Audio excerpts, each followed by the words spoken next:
naju je enkrat daljnega leta 1997 vprašala naša bivša dijakinja Manja Klemenčič. Pa naj bo, sva rekli, in se je začelo. Ko sem bila študentka v 3. letniku, sem bila na študijski izmenjavi v ZDA. In na moji univerzi tam sem se priključila debatnemu krožku in pričela prvič v življenju tudi tekmovalno debatirati. Po svoji vrnitvi nazaj v Slovenijo sem želela debato predstaviti tudi svojim kolegom na univerzi v Mariboru. V istem času pa so tudi na Zavodu za odprto družbo razmišljali o tem, da bi pričeli z programom debata na srednjih šolah. In tako smo se nekako našli. Jaz na eni strani prva slovenska debatorka in na drugi strani Alenka Makuc iz Zavoda za odprto družbo. In Zavod me povabil, da bi postala sokoordinatorica tega programa. Moja prva predstavitev je bila na gimnaziji v Ljutomeru, ki je moja gimnazija. In še vedno se spominjam čudnega občutka, ki sem ga imela, ko sem predstavljala debato s svojim bivšim učiteljem. Malo me je bilo strah, da se nihče ne bo odločil. Rabili smo 2 mentorici, eno, ki bi vodila slovenski program, eno, ki bi vodila angleški program. Učitelji so imeli veliko vprašanj, tudi nekaj pomislekov, kako to, da morajo učenci predstavljati tudi teze ali zagovarjati teze, v katere ne verjamejo. In na koncu sta se 2 vendarle opogumili in to še kakšni mentorici. In čez toliko in toliko let poglejte, kje je sedaj debata na gimnaziji v Ljutomeru in poglejte, kako daleč je prišla debata v Sloveniji. Že naslednje leto smo organizirali prvi mednarodni debatni turnir in poleg slovenščine začeli debatirati tudi v angleščini. Takrat še v formatu Karel Popper je 70 debaterjev, od tega 40 iz tujine, razpravljalo predvsem o pomenu družine pri vzgoji otroka.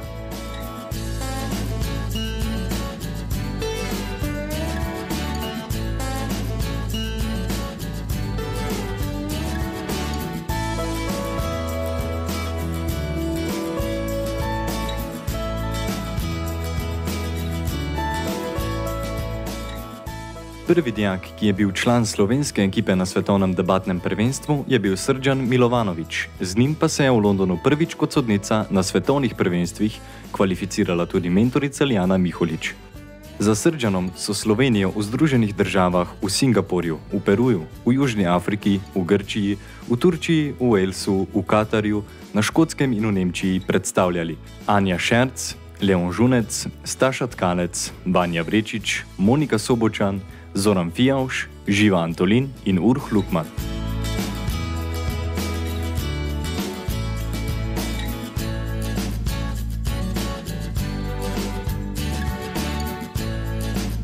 Delujemo pod okriljem Zavoda za kulturo dialoga, ki vsako leto organizira vsaj 6 debatnih tekmovanj. Redno se jih udeležujemo in z veseljem zmagujemo. Če je le mogoče, tekmujemo tudi na finančno dostopnejših turnirjih v tujini. Prvi mednarodni debatni turnir smo na GFML organizirali že davnega leta 1999. Prvi mednarodni turnir v svetovnem formatu pa leta 2002. Gostili smo že toliko različnih kultur, da lahko rečemo, da je Ljutomer vsaj enkrat na leto ves svet v malem. Kulturno raznolikost doživljajo tudi družine, ki gostijo tuje debaterje. Pridobitev za vse naše dijake pa je, da naše učitelje pri pouku zamenjajo tuji gostje, ki predavajo o svoji kulturi iz prve roke.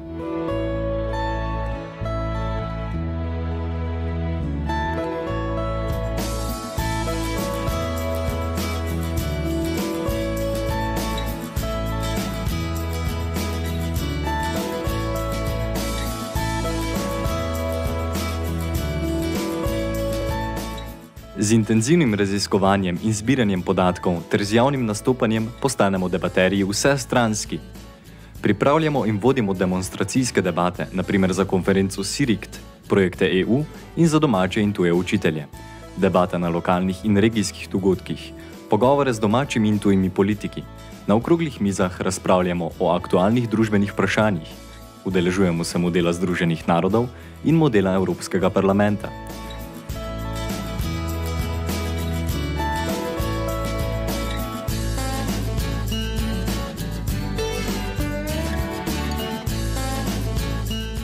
Sodelovali smo tudi na ameriški volilni noči.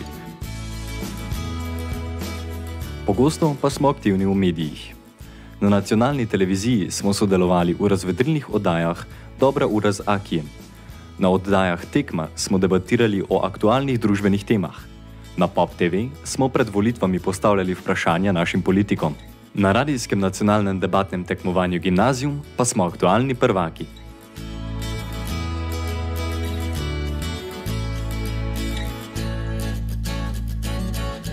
Prva izmenjava nas je vodila v Bolgarijo, kjer smo govorili o Evropski uniji.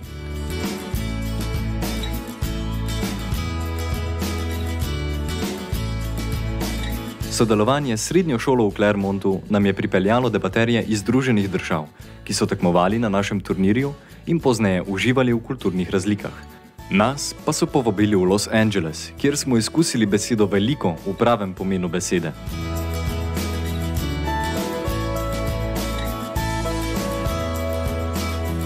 V Islandiji smo govorili o predsodkih, projekt ICE pa nas je povedal na Poljsko, Dansko in Švedsko.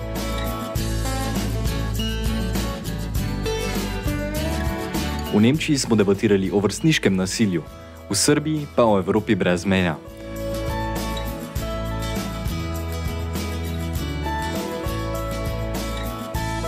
Vmes so bile še Kitajska, Tajska, Španija, nazadnje pa smo v Litvi govorili o nevarnostih, ki grozijo evropski demokraciji.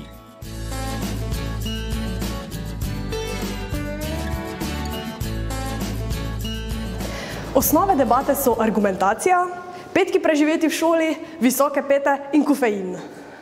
Zaradi debate sem izboljšala svoje kritično razmišljanje, hkrati pa doživela neverjetne izkušnje in spoznala izjemne prijatelje. Naučili smo se kletvice v vseh tujih jezikih, pisati argument 20 sekund pred samim govornim nastopom z litrom vode in lekadolom.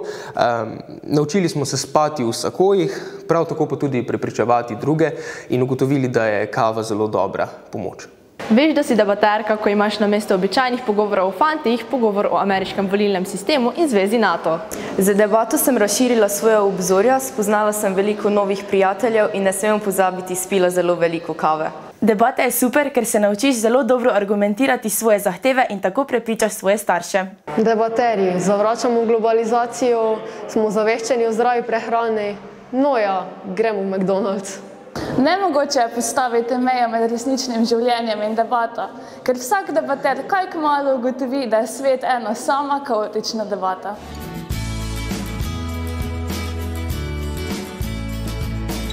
Je kdo od vas že slišal pripombe o debaterjih in debaterkah, da debato izkoriščajo zato, da jim ni potrebno biti pri pouku, da jim profesorji prav vse opravičijo in dovolijo, da imajo prednost pri tem, kdo gre na izmenjavo v tujino?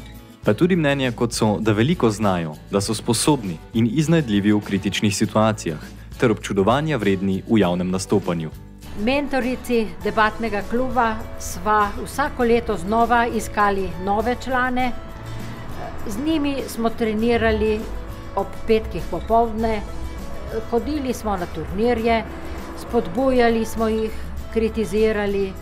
Včasih smo bili tolažniki, obenem pa smo vedno skušali ostati kritične in pa profesionalne. Obenem pa sva uživali v njihovi družbi, se veliko naučili od njih in predvsem sva ponosni na to, ko vidiva, kako so se iz preplašenih začetnikov razvili v kritične, razgledane in samozavestne odrasle ljudi.